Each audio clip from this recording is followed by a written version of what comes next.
All right, today will be simple staining a slide.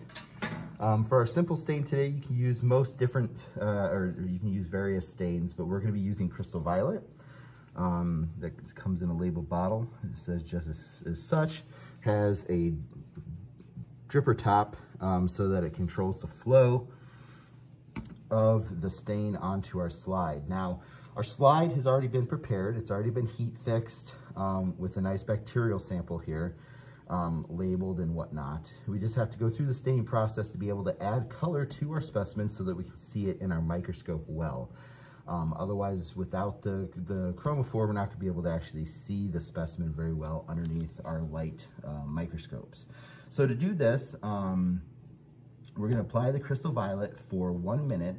You do need to make sure that your slide is horizontal though, so the Crystal Violet doesn't just fall off. You'll note here that I have it in a staining rack pan, and I just have the slide sitting between the two bars of the staining rack so that it does sit nice and horizontal for me. When we get to the wash steps, we can pick it up and move it as such. Now, the directions for this says to flood the specimen accordingly. Now, flooding the specimen's fine, but we don't need to flood the whole slide. Wherever your specimen is it itself only needs to be covered. So I'm going to go ahead and drop it. This is why we have that nozzle at the top to work with the flow. And as you can see here, I haven't covered the entire slide. I've only covered just the specimen itself. Now it's a 67 wait period for this.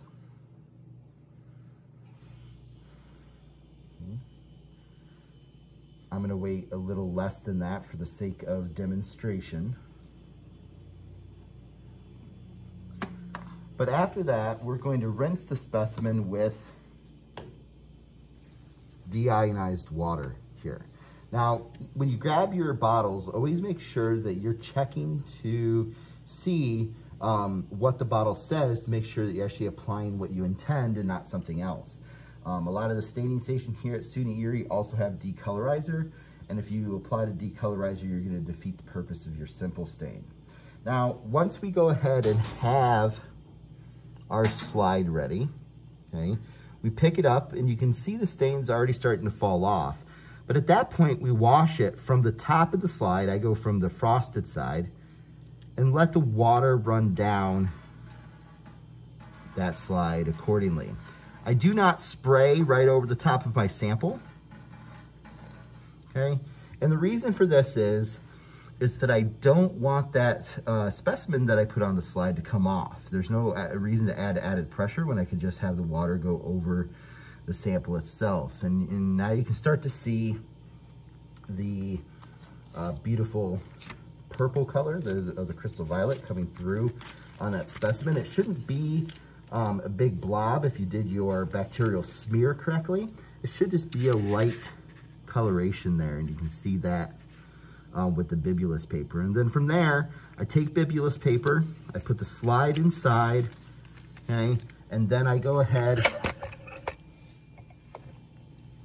and I just apply pressure to it. Even pressure, make sure there's no cracks on the bench underneath. Even pressure so that my slide doesn't break. And all I'm doing there is removing the excess liquid from my slide. And then I get a beautiful, simple stain specimen.